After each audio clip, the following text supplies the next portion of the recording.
Good afternoon, everyone. I hope you can all hear me fine.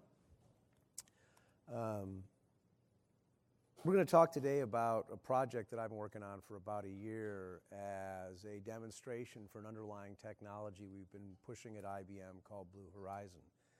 And I'm going to try and give you initially the justification for why we're looking at this, and then we'll get into the specifics of the project.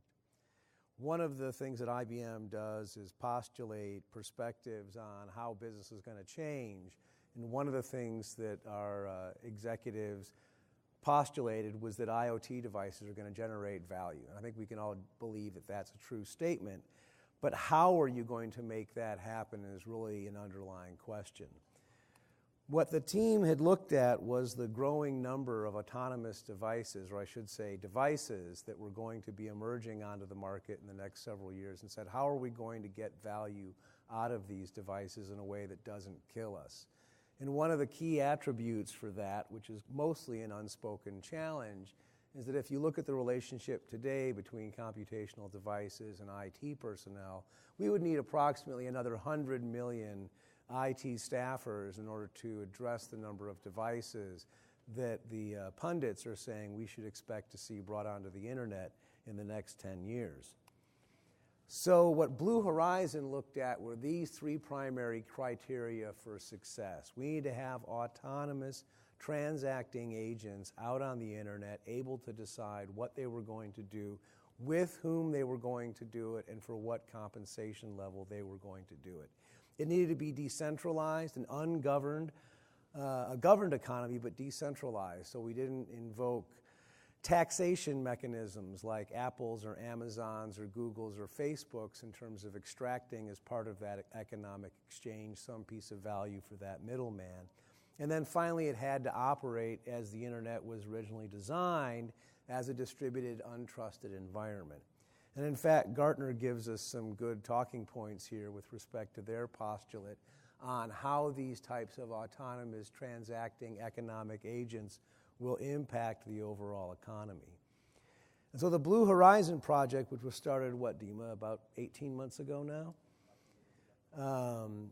built a private, secure, opt-in, auditable value exchange between any two parties in a decentralized environment making use of blockchain, specifically the Ethereum blockchain in the initial implementation. We're currently working on extending that to other arbitrary consensus mechanisms. And it provides these four primary value propositions: a tax-free economy, an open standards-based community for that technology. We're currently working through the IBM process to open source this. It's technology independent. None of this is based upon any proprietary technology from IBM. And it provides one critical attribute, which will become evident later, is it provides transparency into the supply chain for those items that are exchanged on this blockchain. Now, as we all know, that's pretty common in terms of the use of Bitcoin. You know, I want to make sure that I got paid for something. But as we'll see coming down later, for deep learning, it's particularly important to have excellent transparency into your supply chain. So I have about 30 years of experience in the healthcare industry. Just as an aside, actually it's more like 40 years now, I guess. When I was a very young man, I programmed my dad's blood gas analyzers in his pulmonary lab so that all the pulmonary tests were automated.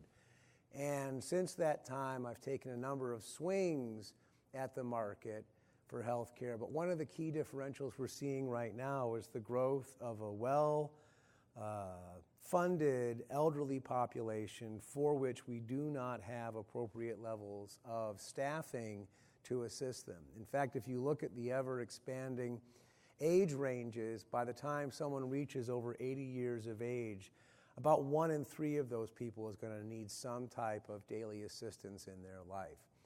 So I looked at this market opportunity, and I looked at the technology that Blue Horizon provided me in terms of a decentralized opportunity, and I said I should be able to build a very simple value exchange application, one that would allow me to go and analyze a scene using visual recognition techniques, which you can all become well aware of by a number of the different group meetings going on here today, do standard analysis, right? +2, +3 standard deviations in terms of what time I see grandma and grandpa or anybody else in that particular location. And then trigger a simple action, very akin to if this, then that, which I'm sure many of you are well aware of. So if I don't see grandma and grandpa by, let's say, 10 a.m., which is +2 standard deviations of when I normally see them on Monday, send a notification to the kids and say, hey, grandma and grandpa didn't get up, or I didn't see them in the kitchen, maybe you should give them a call. In addition, I wanted to make this very simple and very repeatable so anybody else could steal it and do it themselves. So I used very simple components. I started off with just a Raspberry Pi and a PlayStation 3 eye camera. The Raspberry Pi costs about $30, the PlayStation eye camera about $5. I added a USB-powered speaker so I could do some auditory output down the road. And then most recently, working in conjunction with Dima, we've added a Tegra TX2 to the mix to allow us to do the image classification in real time on-prem so that none of the images are actually sent up to the cloud for classification. The initial implementation, as you can see here, which has been expanded with the introduction of the Jetson as well as the corresponding K80 server, was to collect the information using the camera, process it on the Raspberry Pi, send the resulting event information up to the IBM cloud, calculate the standard statistics, visualize those in our Watson Analytics package, identify the aberrant conditions, and send that conditional back down to the Raspberry Pi for execution. Now, that initial implementation had some limitations. Raspberry Pi can only do a forward pass on a cafe classification network once every 5 seconds. So the sensitivity of that event stream was limited to once every 15 seconds. But with the introduction of the TX2, those frames can be processed in real time. Oh, one thing I should say is the base model we built for digits was built on the ImageNet, and then the TX2 was used to do shallow training on a small set of example images that were curated locally, and we'll come to that in a minute. From a systems details perspective, I installed 3 cameras. I have one in the kitchen. You can see the digits average image for the kitchen. I have one in the dressing antechamber of my bathroom, and you can see the average for that. And then one watching the road that comes up to the house. Initially, as I said, the system made use of the IBM Watson cognitive services for doing the visual recognition. But once I had the assistance of Dima and the use of the general purpose cafe model that was available through Digits, we were able to move that inferencing initially first down to the Raspberry Pi, as I said, and then subsequently down to the Tegra TX2. What Blue Horizon then provides for me is the ability to take those devices, which are these transacting peers on the far left side of the screen, and utilizing a governor and escrow system provided by Blue Horizon, have smart contracts that allow for the exchange of that event detail recorded on the blockchain from those remote sensors with me, the other me, not the end user me, but the application developer me, having access to those event information in order to build that normative model. Now, the initial normative model was just standard Gaussian statistics, but obviously you could do a much more complicated model. For example, yesterday there was an excellent talk on making use of Keras and Theano to do event-based analysis on medical information. From a details perspective, and I believe this will play out the way it would work, the way it works is the developer implements a Raspberry Pi container for running at the edge and an x86 container for running in the cloud. The x86 container running in the cloud can leverage the IBM cloud resources to do the various inferencing, model building, and counting, or OLAP.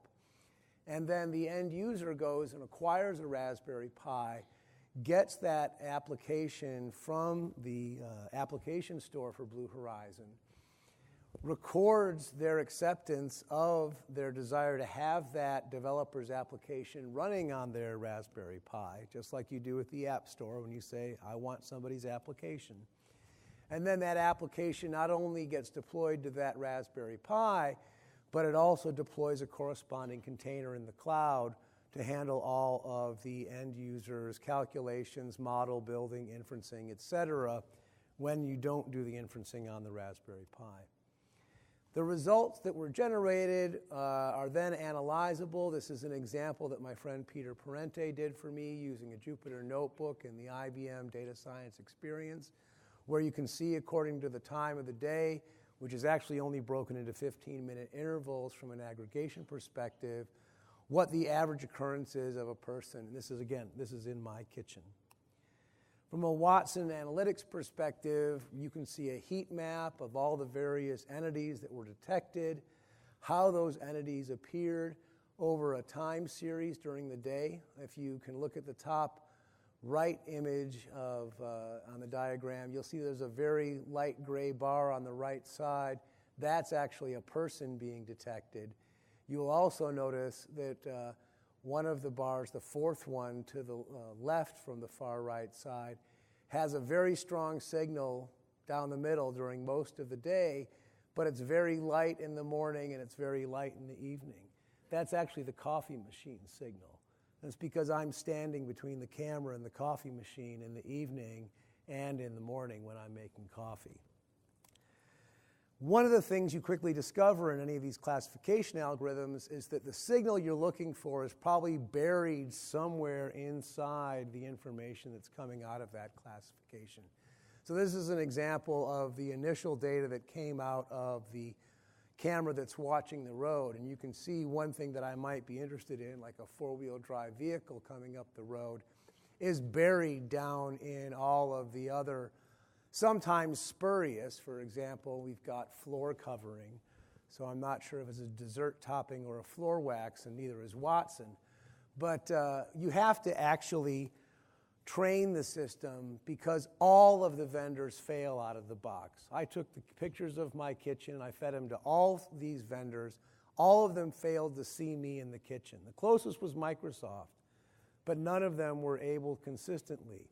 What this taught me was essentially, none of these training sets are large enough to incorporate the variety of lighting, camera quality, and by that I mean primarily the CCD sensor, and the various artifacts that come from those image captures. Particularly, I found that while cats are one of the things that everybody says these image recognition algorithms can see, they can't see my cat jumping from the floor to the counter and vice versa, because he's a long gray and white, elongated cylinder almost. And I don't think there's a single image in anybody's training set ever of a cat in that position. So lesson one that I took away is I had to learn. And one of the things I really found is that every one of my a priori assumptions screwed up my learning. So I had to do as much as I could to let the empirical data guide me and not put any a prioris, as few a prioris as I could into the analysis. Even the 15-second interval and the 15-minute aggregate that I used, those were priors that I introduced, which I still think are having negative effects on my analysis. I'm not sure if everybody has experience training an artificial intelligent neural network or any type of machine learning, but in general, this is the model. You can find this easily on Google. Most people looking at cognitive algorithms today don't realize they have to train it and that it's going to fail out of the box. So if you haven't been exposed to this feedback loop model, I recommend you go learn about it. The other attribute that I discovered is that the examples were critical, as I talked about. And I had to go build my own ingestion and curation interface for those images that I captured and provide for my ability to label those images. Now, I'm not a good enough JavaScript programmer to let you do pixel segmentation or bounding boxes or anything fancy. So this is basically, there's either a dog in the picture or a person in the picture or a cat in the picture, or there's nobody in the picture. If there's more than one entity in the picture, it's a bad example and I got to throw it out. This makes for some very long, boring evenings sitting in bed looking at pictures trying to pick out good examples, by the way. And as an application developer, you should bear that in mind when you're asking your end user to spend time looking at pictures. I don't prioritize which ones by how much information they should tell me, but I should. Instead, I just work back in time. What this tends into is a model where I curate the images, not only the first time, but subsequent times. In fact, I got this curation application a little bit in my ear over a weekend and turned it into a general taxonomy building mechanism, because I found I actually need to go build an ontology of all the entities, all the relationships, all the hierarchies, all the attributes and values that I want to keep track of. On top of that, just as an aside from the ontology, my wife's name is Kelly, K-E-L-I. Watson says Keely. So one of those attributes that I have to have in that ontology is what's the textual representation of this entity when you speak it in English using this voice of Watson. So just think about that in terms of the different numbers of ways you might have to keep track of the attributes of an entity, how it's said, how it's spoken, how it's received by the individual. And those all go into that model building. The second part is you go off and you build your model, you do your quality assessment. Down here you can see output from digits, which is just really pretty. I love it. And then you've got to go look and analyze that output to make sure it makes sense against existing facts dimensions. For example, and I will show you, I think, in the next slide. You probably can't see it in detail. Let's see if we've got one here. Kitchen, past week. You see the green dot in the middle? That's my daughter, Hallie. She's in Colorado. Okay? She's not in the kitchen. She was not in the kitchen in the past week. Okay? So that's a problem, right? And it's this analysis of that signal in conjunction with that other prior knowledge that lets me draw out those attributes. For example, if Grandma and Grandpa didn't get up in the morning, maybe they're on vacation. So I'm going to turn it over to Dima now with this foil just to show you what I was able to do with his immense help, and he'll tell you about that. Was to build a general model in the cloud on a 2x-K80 processor in the IBM cloud using GoogleNet, ImageNet, 1 million images, blah, blah, blah. Took 44 hours on 2 K80s or 4 GPU chips. Then for actually getting the actual training in my in-situ environment, I collected about 1,000 images, broke those into 11 classes using that interface. And it took about 18 minutes on a Tegra TX2 to do that training and give me a 90% top one. Oh, I have my own presentation. How do I advance the slides? Just hit the space bar. Oh, okay, perfect. Hi, everybody. So how many people here in the audience, just by show of hands, programmed for the Jetson? So, wow, that's probably about half. How about the Raspberry Pi? Oh, about half as well. All right. So I hope that will sort of resonate. How many people of you actually are running Docker on the Jetson? Oh, yeah, one. I have one person who's running. 2 people. Okay. So, and I see some of my IBM colleagues actually walked in the door. So this has been a joint effort. And I just wanted to mention that obviously challenges, right? Running on the Jetsons is not easy. So the Jetson, for those of you who know and those who don't, right, it's an ARM board, which means that if you're coming to the Jetson from the Intel world, you'll be surprised at how slow the cores are. This really means that you need to pay attention to how you structure your workload. If your workload is ported to the GPU or is using some sort of NVIDIA drivers, then it'll run very well.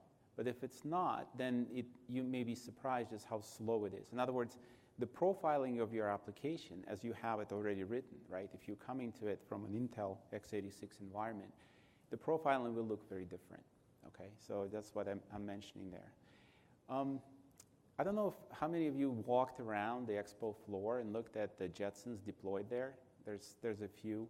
But in general, you'll notice, even on the self-driving cars that our NVIDIA friends are showing, the video feeds typically are not HD. They'll be working with a lower resolution. And there's a reason for that. On the platform, on an embedded platform such as the Jetson, the number of pixels that you're processing in your video feed matters. And obviously, it does go up quadratically with the size of the frame. So you need to watch out for that. NVIDIA, of course, publishes their toolkit for decoding video streams on the chip. And you need to make sure that you're using those, because if you're not, then your performance will drop significantly for H.264 and 265 decoding. Okay. And the latency of video streams is something to be watched out for, depending on the use case, obviously. If you're writing a surveillance application that is not sensitive to the latency, good. But you need to really watch out for that. If you have several cameras that you're trying to do in unison, again, we have a demo booth in the Canonical. We're doing a partnership with Canonical, so you can see there are actually two cameras. One is a wide angle, another one is a narrow angle camera that is trying to track motion. In these kind of two camera systems, the latency is very important, so you need to watch out for that. And last but not least, and David touched upon that already, and probably will again, is the sensitivity of the training set, right? So if you have a surveillance camera pointing outside, maybe a little less sensitive, but if you have a camera pointing inside, occupants of the house, you really need to watch out for where the data set is located, how you access it, how you train it, right? I mean, imagine you have an elderly person, right, and you put a camera in a bathroom or something like that. I mean, that's extremely sensitive. So, and in general, the last thing on the training sets, right? I think sort of my takeaway from this work is it is about the training sets and systems that are required to train. And I think there's even at this conference, there's a tremendous amount of sort of focus on the AI, right, and tooling for AI, but relatively little focus on the training tools. So as part of this effort, actually, both David and I worked on a variety of different training tools for this. His are better than mine. So Egan Ford, who is in the audience back in the back there, he's the guy who helped me tremendously to get Docker running on. Actually, he's the one who got Docker to run on the TX2, and that involves some kernel recompilation. So if you have any direct questions, please address it to Egan. And he's also on the demo floor there. But basically, if you're not familiar with Docker, Docker is the way to go to distribute your applications. I mean, you guys heard it in the keynote today, right?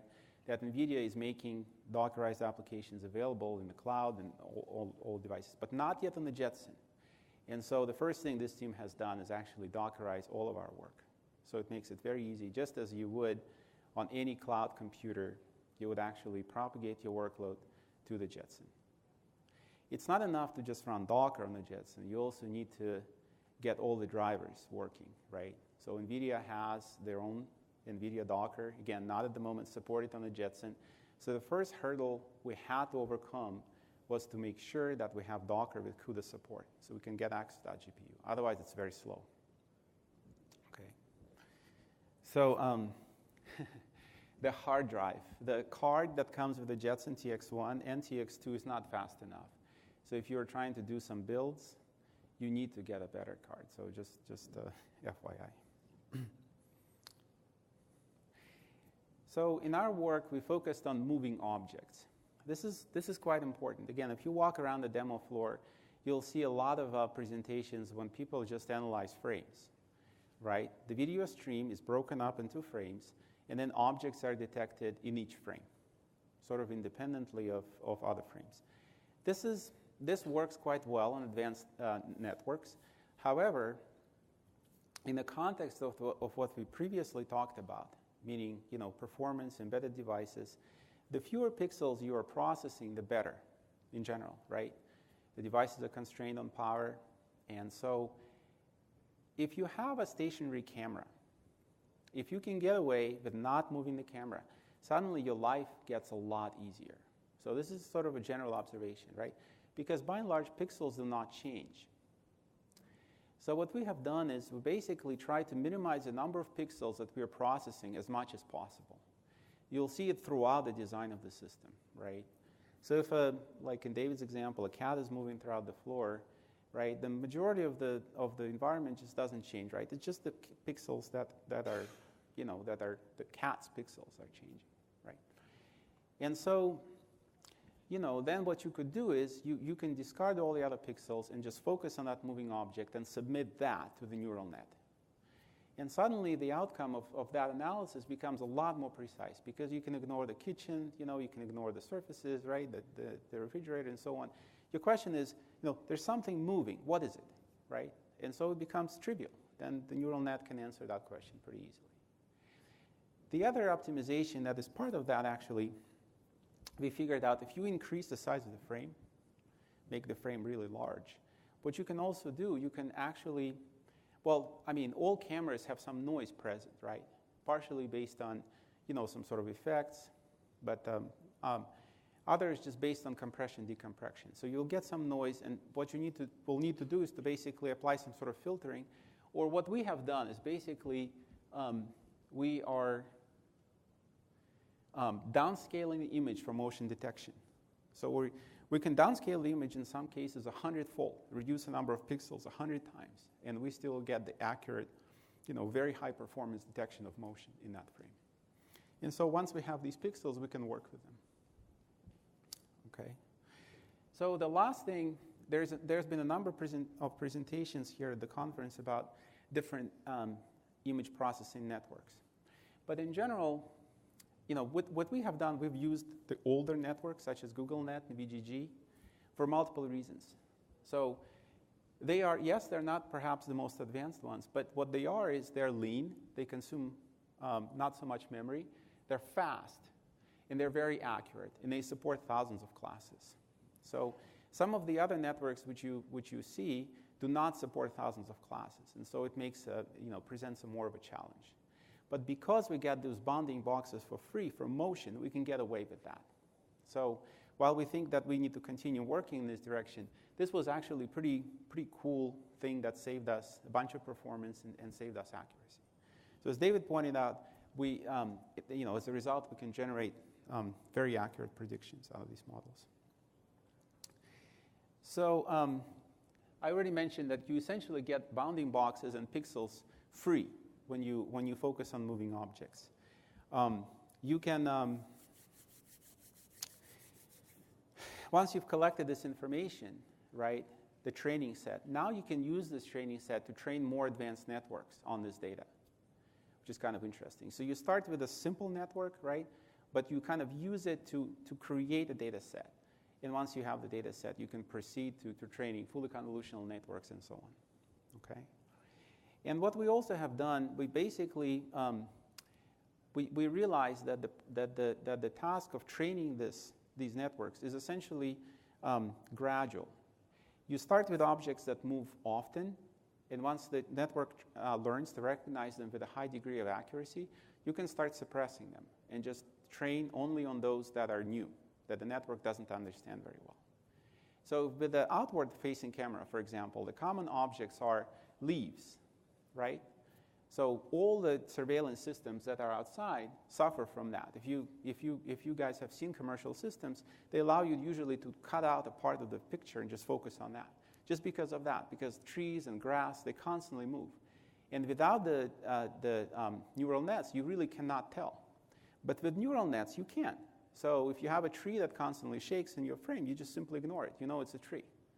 So you do the detection on it, you detect the motion, and you just realize it's a tree, so you just suppress it. And then once you have done that, then the amount of data that comes to you for classification processing is reduced, right? You throw out the clouds and the sun, the glare, and then you can focus on, maybe then people and cars you can also throw away because you learn to detect them. Now you can move on to birds. Birds move fast, so you need to crank out the frame rate, right, to detect birds, and they're relatively rare, so you need to, okay? But you need to deal with common objects first.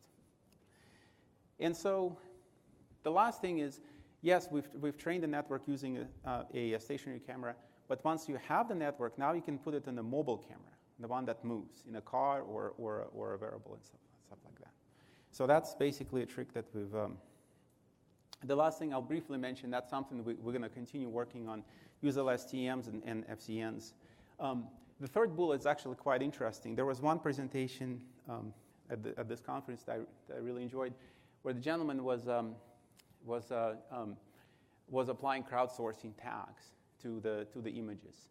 So I don't know how many of you guys have worked with sort of labeling, but typically there's only one label per image. So what we're trying to do is to get to sort of the Twitter or some such model where basically you can have as many tags per image as you want, and it's sort of automatically.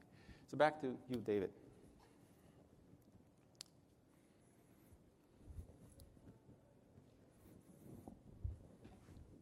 So just as the final example, for the cafe training that we did, the general model built in the cloud gave me a 70-odd% top one accuracy.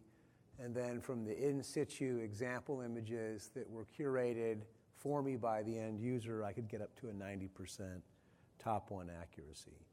Some of the scenarios that I'm working on the healthcare side, just to make it more interesting, is one of the things we don't have today on a Raspberry Pi is a wake word. If you're familiar with how Alexa does that, it's not cheap. So instead, I'm using the detection of me to tell me to do things, just like my wife does. So when it sees me in the bathroom in the morning, it tells me to weigh myself and take my meds and eat when it sees me in the kitchen, et cetera, et cetera, et cetera.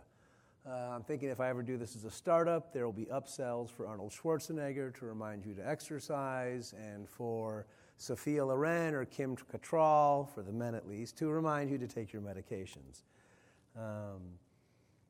The second major learning that came out of this was that context really defines success. And I talked about the priors earlier, but one of the first things I came across was when I was doing the curation and I was looking for person, dog, cat, or the negative example. I said, I'm wasting my own time. I should minimally be asking who is in the picture. Because even if the algorithm stinks and it can't tell me if it's David or Kelly or Ian or Hallie or Riley or Ellen or right? At least I'll still know it's a person. And that led me to the need to begin to build that taxonomy. And as I looked at that more and more, I actually found out, and Dima was just pointing you all at this, is that I've got a hell of a lot to learn. Not is it just the detection, not is it just the location, not is it just the specific identification of the pixels, but I have to know that a horse is a mammal. I have to understand when I should expect to see a horse, when I shouldn't expect to see a horse, and in what context. And there's many, many more attributes to that knowledge base that we have to acquire. And if you look at it in terms of traditional activities today, those are all typically caught or captured by going out to a mechanical Turk and saying, hey, draw a bounding box around this cat, or light up all the pixels for that cat. But if you look at it from an IoT perspective, it's really this cycle where I sense that there might be a person in the room, and I try an action. For example, about a month ago, I had it set up so every time anybody walked into the kitchen or the bathroom, it said, hi, I see whoever it saw. And that's when it started saying, hi, I see Keely. And I had to go fix that because my wife would get very upset if the machine kept calling her Keely. But sometimes it would make a mistake and it would call my daughter Ellen Hallie. And what she wanted to do is she wanted to teach the system. She wanted to say, no, Watson, you're an idiot. This is Ellen, not Hallie. And if you looked at that, those four attributes were all things that I could handle on-prem, on the client side. In fact, with the introduction of the TX2, I could actually go and refine or shallow train that model built in the cloud based upon those new teachings. Now, the analysis, the simulation were things that still today I think I have to do in the cloud. Analysis in conjunction with other data, like what is a horse? and then simulation based upon historical numbers. How many people saw The Big Short? Anybody see The Big Short? Remember when the market crashed a couple years ago and everybody said, whoa, what happened to the market? Well, it was this thing called historical measures. And what they do is they build models that fit historical measures. And if you saw the movie, at one point the guy says, hey, our historical measures don't match anymore.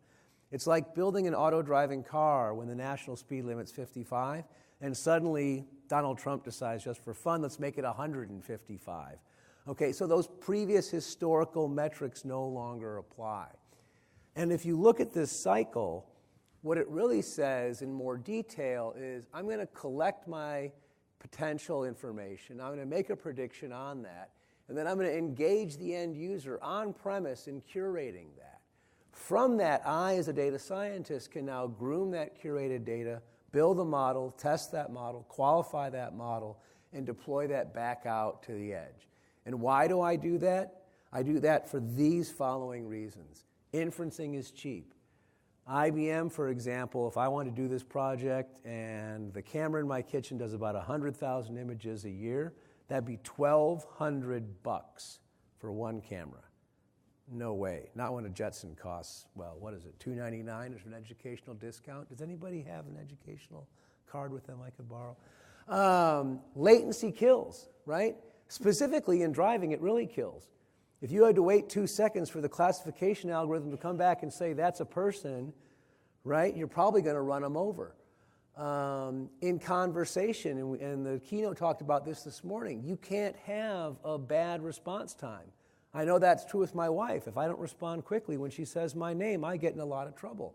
And then finally, there are simple things like, hey, that's David. Let's tell him to do something. Opportunistically, I have to be able to do that. Even 2 seconds is too long if I'm just passing through the kitchen and it wants to remind me to take the trash out. Dima also talked about this predicting in private. I've got a camera in my bathroom, but I'm not worried about it because it doesn't go anywhere. Goes to the TX2. That's it, right? And only the curated images I might choose to utilize to train it to recognize myself or my wife or my dog or my cat are ones that I would even potentially share with the cloud. For example, in the case that I was doing deep training on Watson. The fact that I can learn quickly, the fact that I can do with the TX2 that shallow training, I can do that all at the edge and I can learn that very quickly. In the cloud, of course, with the introduction of the new P100s, I also have additional capabilities. And then finally, I can really get the high quality signal I need because even simple counting doesn't work right if your algorithm is only 60% accurate. Now, I talked before about Mechanical Turk, and I've talked about the end user, but what I really found out at the end of the day is that I'm going to need to essentially pay to be able to train my engine. I've got to find some way of delivering value out to the end user so they will share with me new exemplars that I can use. For example, please share with me a picture of your kitchen, an empty kitchen. No cat, no dog, no person. Why? Because I'm going to send it out to David Jr., and he's going to draw a box around your toaster and around your oven, and then I'm going to send it out to David Jr., Jr., and he's going to do pixel-level segmentation, and I'm going to send it out to David Jr., Jr., Jr., and these don't even have to be real people, mind you. These could all be autonomous agents who's going to say, that's a Krupp's coffee maker, or that's a GE toaster. And because I'm going to be able to derive that value, I'm going to have to find ways of not only performing things like Mechanical Turk, but really going back to those end users. And the second thing I'm going to have to do, and why I need to have a mechanism to do this, is I need to do this on blockchain because I'm going to need to be able to keep out all the old bad actors, and I'm going to need to prove that I own these examples. Now, how many people read about the fact that Microsoft put Cortana out on Twitter and they taught it to be a white supremacist? That's because they had the trolls from Reddit and 4chan get on there. So you have to have a supply chain transparency in your training set so you can get those people out of your ingestion process and get them out of your labeling process. And so if you look at it macroscopically, today you look at something like Watson or Amazon or anybody else, they build these big curated sample sets, but they don't help me as an application developer because I've got a different camera or my end users put their cameras in weird places. And in fact, I actually need to have a model that's specifically shallow trained for each camera in each location for the things that it's going to see or hear or otherwise sense from that environment. And that means that I have to have a way to take those in situ examples and bring them all the way back to my core data set. So if I was a startup running ageathome, I could say to the venture capitalist, yeah, I own 100,000 pictures of toasters and of kitchens and of cats because I've gone out to my end users and I've given them, I don't know, pick your favorite virtual funny money. Or if you're old enough, you'd remember S&H green stamps. But I've given them something of value and I've recorded the fact that they've given me either that source content or that annotation irrefutably on a blockchain. So when the VC's trying to monetize me and figure out what I'm worth, they can look and know that I own all those examples. And not based upon a terms of service, not based upon a EULA, but based upon a PKI transaction recorded on a blockchain between two well-identified parties. And that, I think, is the critical learning for me, that came out of this project. So maybe I'll leave that one up because that's my funnest slide. But this is where I think it's going, and I'm more than happy to take any questions you might have. Or Dima, I'm sure, who, if you want to ask any technical questions about deep learning. Wow. I had one question. Stunned silence. I had one question. When you initially started out and you went from inferencing on a Raspberry Pi to a TX1 or TX2, TX2. why didn't you just purely swap out to just using the TX2? Because they're $300 a pop. Oh, no, I mean, like, was there some functionality you needed on the Raspberry Pi to have it included in your flow, even after putting the TX2 in? Cheapness. It's cheap. Raspberry Pis are $30. PlayStation 3 cameras, $5. I actually have 5 of those devices deployed around my house, but I have another 21 web cameras. Don't ask me why. It's not a sex thing or anything, but I got a lot of dogs. So they get out and they go places, and I have to know where they are. Well, my wife says, where are the dogs? So with the TX2, I can take all my cameras, and I can use that one box to do inferencing for all my cameras, right? With the PlayStation 3 camera and the Raspberry Pi, the best we can get is 5 seconds per frame, right? So, and the opportunistic one of seeing me and saying something, right now, I've made it through the antechamber of the bathroom and have already sat myself on the toilet, opened up Vanity Fair, and begun reading the article by the time it reminds me to weigh myself, right? It's too slow. So I need that real-time response from the TX2. Yeah, if I might also chime in. I mean, the Raspberry Pis are great, like David said, because they're cheap. And also, they are, pervasive. The software runs on them, right? They have the ARM chip, just like the Jetson. So if you compile for the Pi, it'll run the Jetson, sans the GPU. The cameras on the Raspberry Pis, especially the V2s, are excellent, right? So they're full HD and actually more than HD. You can crank them, I think, 2K or something like that, right? So the quality of the video stream, if you can get it from the Pi, is excellent, right? The Pi 3 has the Wi-Fi on board. There's a Pi Zero W right now, also in the Wi-Fi config. So, I mean, cost-wise, you can't beat it, right? If you take the Raspberry Pi Zero, which is, $10, right? The Pi Cam 2 is 25, so $35, and you can have, 10 of them deployed throughout whatever property you have, and then you start collecting data. So, if it were possible to do more processing on the Pi, but as you may know that. It's just not very fast, and so you need to basically port some of these networks over to the GPU, right, of the Pi, and the GPU is very small. So, Any other questions? Well, thank you all for your attention. I appreciate it. The source code's all on GitHub. It's ugly, so don't get your hopes up.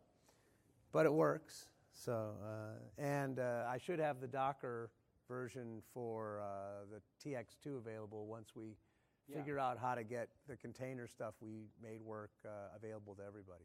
And the big shout out to the IBM Blue Horizon team who's providing the platform on which this is all deployed and can be moved around. Yeah, both they're in the cloud canonical and in the booth. edge. So if I you was just wanna going to see ask it you, in could you action- go into that and maybe just touch a little bit on how do people get to Blue Horizon and how easy it is to actually get started with? Yeah, so the URL for Blue Horizon is bluehorizon.network. I mean, again, the idea is that you can have, multitudes of these devices, right, with your workloads deployed. Blue Horizon is actually multi-tenanted, Right. so you can have workloads from different organizations securely isolated.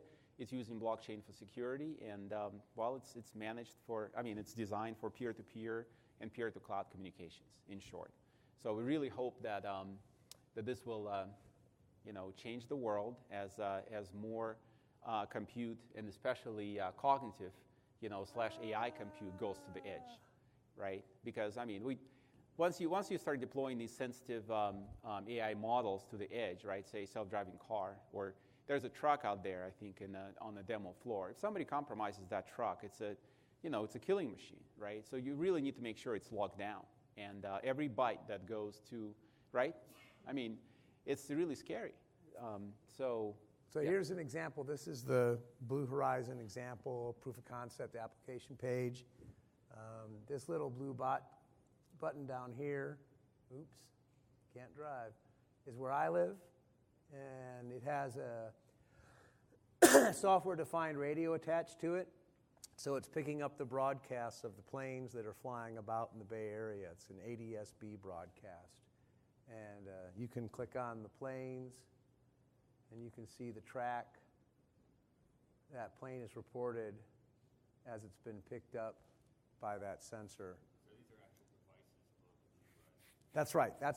That blue dot represents the Raspberry Pi at my house that has a software-defined radio attached to it and some other sensors that are hooked up into Blue Horizon that show up on this map.